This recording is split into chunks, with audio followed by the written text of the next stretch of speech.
আসসালামু আলাইকুম রহমতুল্লাহি ওবারাকাতুহু। আলহামদুলিল্লাহি রাব্বিল আলামিন, নাহমাদুহু ওয়া নুসাল্লি আলা রাসূলিহিল কারীম। আমি গতকালকে সুন্নাত ও বিদাত, সুন্নাত কাকে বলে, বিদাত কাকে বলে এ সম্পর্কে আলোচনা করেছি। সুন্নাত মানে আল্লাহর পথ, সুন্নাত মানে পথ। সুন্নাত মানে আল্লাহর পথ না, সুন্নাত হলো পথ। এটা রাসূলের পথ, আল্লাহর পথ হতে পারে, আবার মানুষের তৈরিকৃত পথও হতে পারে। তো সুন্নাত মানে পথ, তাহলে আমরা মুসলমান হিসাবে কার পথে চলবো? আল্লাহর পথে, আল্লাহ রাসূলের পথে। আর তার বিপরীত যেটা, সেটাই হলো বিদআত। তা আমি আজকে আলোচনা করব আইনের, আল্লাহর আইন পালনের শিরক এর বিদআত। আল্লাহ তার কোরআনে এবং আল্লাহ রাসূলের হাদিসে যেসব পথ আমাদেরকে দেখিয়ে দিয়েছে, আইন চালাবার, সমাজ রাষ্ট্র চালানোর জন্য যেসব আইন দরকার, সেসব আইনের ব্যাপারে আল্লাহ এবং আল্লাহ রাসূলের দেখানো আইন বাদে যদি আমরা অন্য কোনো আইন গ্রহণ করি, তাহলে সেটা হবে আমাদের জন্য বেদাত। এখানে সূরা ইউসুফের একটা আয়াতে বলা হচ্ছে, হুকুম দানের, আইন বিধান রচনার চূড়ান্ত অধিকার কারণই নেই। হুকুম দানের, আইন বিধান রচনার চূড়ান্ত অধিকার কারোরই নেই এক আল্লাহ ছাড়া। সেই আল্লাহ ফরমান দিয়েছেন যে, হে মানুষ, তোমরা কারোরই দাসত্ব করবে না, করবে কেবলমাত্র সে আল্লাহর।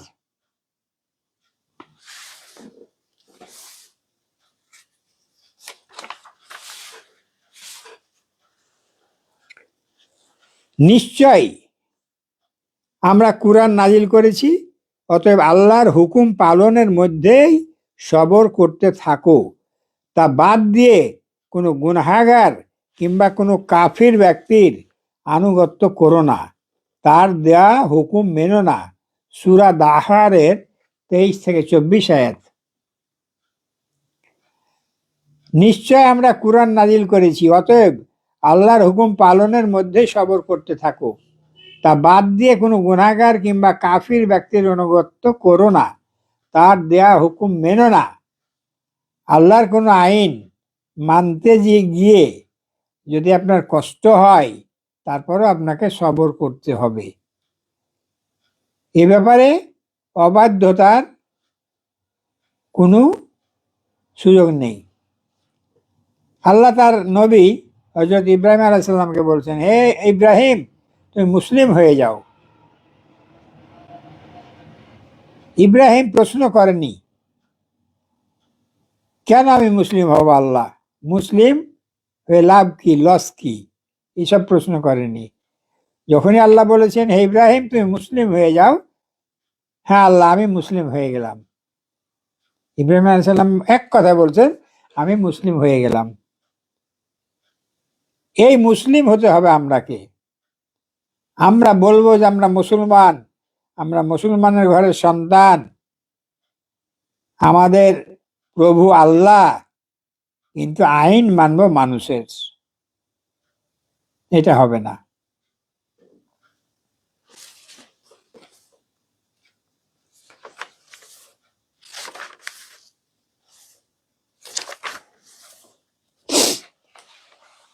রাজনীতিকে পরিত্যাগ করে তার সাথে কোনো সম্পর্ক না রেখে চলা আরেক ধরনের বড় বিদআত। দেখুন, এই বইটা সুন্নাত ও বিদআত বইটা মাওলানা মোহাম্মদ আব্দুর রহিম রহমতুল্লাহ আলাইহির লিখিত। আমি কোনো মন গড়া কথা আপনাদের সামনে বলছি না, আমি বিভিন্ন রেফারেন্স দিয়ে তিনি লিখেছেন, কোরআন হাদিস সে রেফারেন্স দিয়ে। তারপর আপনারা বইটা বাজার থেকে নিয়ে পড়তে পারেন। রাজনীতি না করার বিদাত। আল্লাহ যেটা আইন দিয়েছে, সব কিছু দিয়েছে, বলছে আমি তোমাদের জীবন বিধান দিলাম, তোমাদের দিনকে পরিপূর্ণ করে দিলাম। তা আল্লাহ দিনকে পরিপূর্ণ করে দিল কোরআনের মাধ্যমে, আমাদের রাসূলের মাধ্যমে।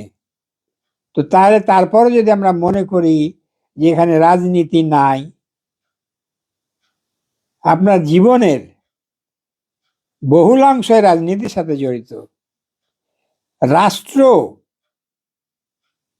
পরিচালনা করতে গেলে আপনাকে রাজনীতির সাথে জড়িত হতে হবে, অথচ আল্লাহ সেই রাজনীতিটাই পাক কোরআনে দেয়নি। আমাদের মুসলমান ঘরের কতগুলা কুলাঙ্গার, এমনকি কতগুলা কোরআন হাদিস বেঁচে খাওয়া আলেমরা বলে কোরআনে রাজনীতি নাই। আসুন, এটাই বলছে এখানে বেদাত। যদি আপনি বলেন যে রাজনীতি নাই, তাহলে বেদাত, তার মানে আল্লাহ একটা পথ দেখিয়ে রেখেছে, সে পথকে আপনি অস্বীকার করছেন। রাজনীতিকে পরিত্যাগ করে তার সাথে কোনো সম্পর্ক না রেখে চলা আরেক বড় ধরনের বিদাত, যা বর্তমান মুসলিম সমাজের এক বিশেষ শ্রেণীর লোকদেরকে গ্রাস করে আছে। এ লোকদের দৃষ্টিতে রাজনীতি সম্পূর্ণ ও মূলগতভাবে দুনিয়াদারির ব্যাপার। দুনিয়াদার লোকেরাই রাজনীতি করে, আর যারা রাজনীতি করে তাদের দুনিয়াদার হওয়ার একমাত্র প্রমাণই এই যে তারা রাজনীতি করে। এই শ্রেণীর লোকদের মুখে প্রায় শুনতে পাওয়া যায়, তারা বলে বেড়ায় আমরা রাজনীতি করি না, কিংবা রাজনীতি অনেক দিন করেছি, এখন আর করি না। আবার কেউ কেউ বলে আমরা ধার্মিক লোক, রাজনীতির সাথে আমাদের কোনো সম্পর্ক নেই। এমন দৃষ্টিভঙ্গি যে বিদআত, তার কারণ হলো তা স্বয়ং রাসূল করিম সাল্লাল্লাহু আলাইহি সাল্লামের আদর্শ, আকীদা ও কর্মনীতির সম্পূর্ণ বিপরীত। রাসূল করিম সাল্লাল্লাহু আলাইহি সাল্লামের নবুয়তের জিন্দেগিটি অকাট্যভাবে প্রমাণ করে তিনি রাজনীতি করেছেন, রাষ্ট্রের সাথে তার কাজের সংঘর্ষ হয়েছে, এবং শেষ পর্যন্ত তিনি সব বাতিল রাষ্ট্র ও গায়ের ইসলামী রাজনীতির অবসান ঘটিয়ে পুরাপুরি ইসলামী রাষ্ট্র কায়েম করেছেন। সমাজে প্রতিষ্ঠা করেছেন ইসলামী আদর্শের রাজনীতি ও রাষ্ট্র ব্যবস্থা। রাসূলের জীবদ্দশা এবং তার পরে এ রাজনীতি সাহাবায়ে কেরাম করেছেন, রাষ্ট্র চালিয়েছেন এবং রাষ্ট্র সংক্রান্ত যাবতীয় কর্তব্য সম্পাদন করেছেন। তাবেঈন ও তাবেঈনরাও রাজনীতি করেছেন। রাজনীতির কথা কুরআন মজিদে রয়েছে হাদিসে, আছে এ দুয়ের ভিত্তিতে তৈরি ফিকহ শাস্ত্রের মসলা মাসায়েলে।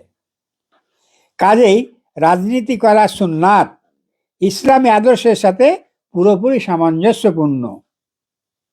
তাহলে রাজনীতি করা সুন্নাত, ইসলামী আদর্শ মোতাবেক রাজনীতি সুন্নাত।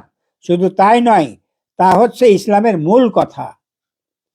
দুনিয়ায় নবী পাঠানোর মূলেও রয়েছে জমিনের বুকে আল্লাহর দ্বীনকে প্রতিষ্ঠিত করা। নবীরা দুনিয়ায় এ কাজ করেছেন পূর্ণ শক্তি দিয়ে, জীবন ও প্রাণ দিয়ে। আর আধুনিক ভাষায় এই হচ্ছে রাজনীতি। নবীরা দুনিয়ায় এ কাজ করেছেন পূর্ণ শক্তি দিয়ে, জীবন ও প্রাণ দিয়ে, আর আধুনিক ভাষায় এই হচ্ছে রাজনীতি।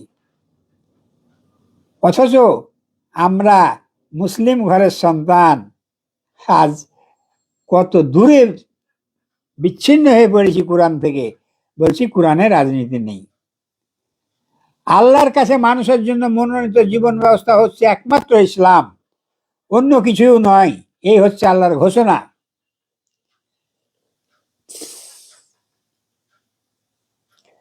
আল্লাহ পাক কোরআনে সূরা হাদীদের 25 নম্বর আয়াতে বলছেন, নিশ্চয় আমরা আমাদের নবী রাসূলদের পাঠিয়েছি অকাট্য যুক্তি ও প্রমাণ সহকারে। তাদের সঙ্গে নাজিল করেছি কিতাব এবং ইনসাফের মানদণ্ড, যেন লোকেরা হক ও ইনসাফ সহকারে বসবাস করতে পারে। এই যে ইনসাফের দেশ, হক প্রতিষ্ঠা করার জন্য আমাদের ভাইয়েরা সংগ্রাম করছে,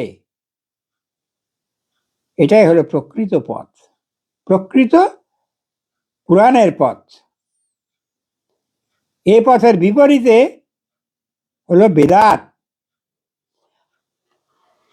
আর দিয়েছি লৌহ, এর মধ্যে রয়েছে বিপুল ও প্রচন্ড শক্তি এবং জনগণের জন্য অপূর্ব কল্যাণ। সূরা হাদীদের 25 নম্বর আয়াতে বলছে আল্লাহ।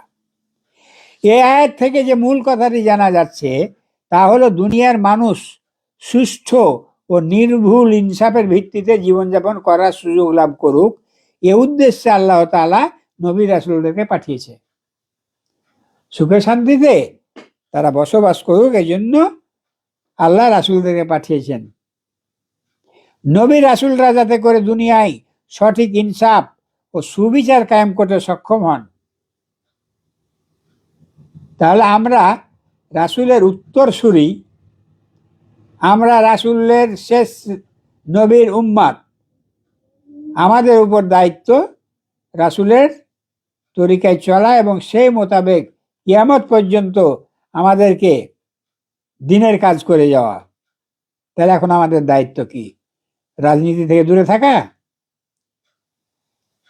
নবী রাসূলরা যাতে করে দুনিয়ার সঠিক ইনসাফ ও সুবিচার কায়েম করতে সক্ষম হন। সুবিচার কায়েম করবেন কিভাবে? রাজনীতি থেকে দূরে থেকে, রাষ্ট্র থেকে দূরে থেকে। আপনি একটা ইসলামিক আইন এখন বলবৎ করবেন রাষ্ট্রের বাইরে থেকে, না রাষ্ট্রের সংসদে গিয়ে আইন তৈরির মাধ্যমে, আইনের পরিবর্তনের মাধ্যমে ইসলামিক আইন চালু করতে হবে। এবং সেই চেষ্টাটাই মৃত্যুর পরে আপনাকে আল্লাহ বলবেন, তুমি কি আমার জমিনে আমার দিন প্রতিষ্ঠার চেষ্টা করেছিলে? আপনাকে কিন্তু বলবে না যে তুমি কি দিন প্রতিষ্ঠা করে এসেছো, তোমার চেষ্টাটা দেখবে আল্লাহ। এবং সেই চেষ্টারই অংশ আজকে এই ভোট। আপনার ক্ষমতা কিছুই নাই, কিছুই করার ক্ষমতা নাই, মিছিলে যাওয়ার শক্তি নাই, মিছিলে যাওয়ার সাহস নাই। কিন্তু ভোটের দিন একটা ভোট দিয়ে সমর্থন করা, এইটুক তো আপনি পারবেন এবং যাবেন। সেই পর্দার অন্তরালে আপনি যে সিলটি মারবেন, সেই সিলটি ইসলামের পক্ষে না ইসলামের বিপক্ষে, ওখানে কেউ দেখবে না এক আল্লাহ ছাড়া। এইটুকু যদি আপনি করেন তাহলে তো আল্লাহকে আপনি যে বলতে পারবেন, হে আল্লাহ, আমার ক্ষমতা কিছুই ছিল না, শুধু এইটুকুই করেছিলাম, আমি একটা সিলের মাধ্যমে তোমার দিন প্রতিষ্ঠার লোককে আমি সাপোর্ট করেছিলাম। যাই হোক, নবী রাসূলরা যাতে করে দুনিয়ার সঠিক ইনসাফ ও সুবিচার কায়েম করতে সক্ষম হন, তার জন্য রাসূলদেরকে আল্লাহর কাছ থেকে প্রধানত দুটো জিনিস দেওয়া হয়েছে বৈশিষ্ট্য ও আল্লাহ সরাসরি প্রেরণের নির্দেশ হিসাবে। আর তার একটি হলো মুজিজা, অকাট্য যুক্তি ও প্রমাণ, যা লোকেদের সামনে নবী রাসূলদের নবুয়াত ও রিসালাতকে সত্য বলে প্রমাণিত করে দেয়। আর দ্বিতীয় হচ্ছে আল্লাহর কালাম, আসমানি কিতাব, যা নাজিল করা হয়েছে মানুষের জীবনযাপনের বাস্তব বিধান হিসাবে, জীবনযাপনের বাস্তব বিধান হিসাবে। যে রাজনীতি জীবনের সাথে অঙ্গাঙ্গিভাবে জড়িত সে রাজনীতি বাদ দিয়ে এছাড়া আরো দুটি জিনিস দেওয়া হয়েছে। একটি হলো মিজান ও মানদণ্ড, মাপকাঠি, যার সাহায্যে ন্যায় অন্যায়, ভালো মন্দ, সত্য মিথ্যা প্রমাণ করা যায়।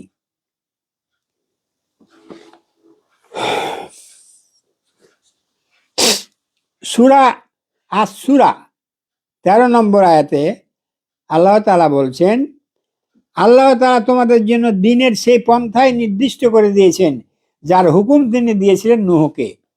আর ওই সাহায্যে হে মুহাম্মদ এখন তোমার দিকে পাঠিয়েছি। আর যার হেদায়েত আমরা ইব্রাহিম, মূসা ও ঈসাকে দিয়েছি, এ তাগিদ করে যে কায়েম করো এই দিনকে, এবং এ ব্যাপারে তোমরা বিচ্ছিন্ন ও বিভিন্ন পন্থী হয়ে যেও না। এটা কাকে বলছে বিভিন্ন পন্থী হয়ে যেও না? এই যে আজকে আমাদের বিভিন্ন ইসলামিক দলের মতভেদ, বিভিন্ন দল গোত্র, এটা কি ইঙ্গিত করে আল্লাহ বলছেন যে এ ব্যাপারে তোমরা বিচ্ছিন্ন ও বিভিন্ন পন্থী হয়ে যেও না? আলহামদুলিল্লাহ, বাংলার আকাশে শুভ সূচনা হয়েছে। আমাদের প্রধান প্রধান 8টি ইসলামিক দল একজোট হয়ে এখন আল্লাহ দ্বীনের পথে সংগ্রাম করছেন। আল্লাহ তাদেরকে কামিয়াবি দান করুন। হে নবী, তুমি যে জিনিসের দিকে দাওয়াত দিচ্ছ তা মুশরিকদের কাছে বড়ই দুঃসহ ও অসহ্য হয়ে উঠেছে। বর্তমান সিচুয়েশনের সাথে মিলিয়ে দেখেন, এই কোরআন নাজিল হয়েছে 1400 বৎসর আগে। এটা আমি কিন্তু কোরআনের একটি আয়াতের সূরা 13 নম্বর আয়াতের কিন্তু আমি অনুবাদ করছি। 13 নম্বর আয়াতের অনুবাদ। হে নবী, তুমি যে জিনিসের দিকে দাওয়াত দিচ্ছ তা মুশরিকদের কাছে বড় দুঃসহ ও অসহ্য হয়ে উঠেছে।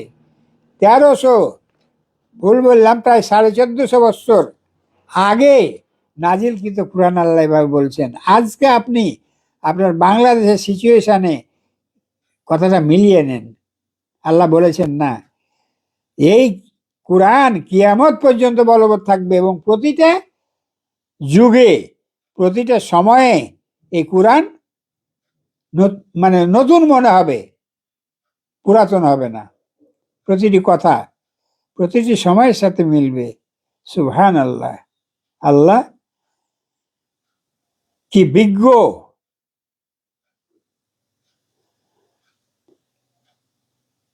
আল্লাহ যাকে চান যাচাই করে আপনার বানিয়ে নেন এবং তার নিজের দিকে যাওয়ার ও পৌঁছার পথ তাকেই দেখান যে তার দিকে রুজু হবে। এই একটা খেয়াল করেন, আয়ের অংশটা, আল্লাহ যাকে চান যাচাই করে আপনার বানিয়ে নেন এবং তার নিজের দিকে যাওয়ার ও পৌঁছার পথ তাকেই দেখান যে তার দিকে রুজু হবে। যে তার দিকে রুজু হবে তাকেই আপনার বানিয়ে নেন আল্লাহ। রুজু হওয়া, তার দিকে মুখ করা, নিয়াত করা, সংকল্প করা। আপনি এখন এই পথে আসবেন না, আপনাকে জোর করে আল্লাহ নিয়ে আসবে, এটা কিন্তু আল্লাহর সুন্নাত নয়। আপনি ঢাকা যাবেন, আপনি কি বাড়িতে বসে থাকলে ঢাকা যেতে পারবেন? আপনাকে নবাবগঞ্জে টিকিট কাটতে হবে। এখন মাশাআল্লাহ কামারপাড়া তো টিকিট পাওয়া যায়, অনলাইনে টিকিট পাওয়া যায়। আপনারা আগে টিকিটটা কাটবেন, টাকা দিবেন, টিকিট কাটবেন। যেদিন সময় হবে বচকা বুচকি বেঁধে কামারপাড়া বাস স্ট্যান্ডে যেতে হবে, তাহলে আপনি ঢাকার উদ্দেশ্যে রওনা হতে পারবেন। তা আপনি এই পথে ঘুরে না আসলে তো আপনাকে আল্লাহ গ্রহণ করবে না। আসুন আমরা সঠিক পথে ফিরে আসি, পথ ভোলা পথিক সঠিক পথে ফিরে আসি। এখানে বলছেন যে একটা পথিক মরুভূমির মধ্যে একটা উট হারিয়ে গেলে কি অবস্থায়, উটটা মরুভূমিতে, উটটাই তার বাহন। মরুভূমি মানে ফাঁকা মরুভূমি, কোনো দিকে কোনো বাড়ি ঘর নেই, কোনো কিছু নেই। সেখানে আপনার উটটা যদি হারিয়ে যায় কি পেরেশান হবেন আপনি। কিন্তু দেখা যায় যে কিছুক্ষণ পরে যদি উটটি কোনো দিক থেকে আসে, আপনি কত খুশি হবেন। তা আল্লাহ তার পথ ভোলা বান্দা যদি আল্লাহর দিকে ফিরে আসে, রুজু করে, আল্লাহ ততখানি খুশি হন। আসুন মৃত্যুর আগে আল্লাহকে আমরা খুশি করে মরি এবং আল্লাহর দয়া লাভের অধিকারী হই। আসসালামু আলাইকুম ওয়া রাহমাতুল্লাহি ওয়া বারাকাতুহু।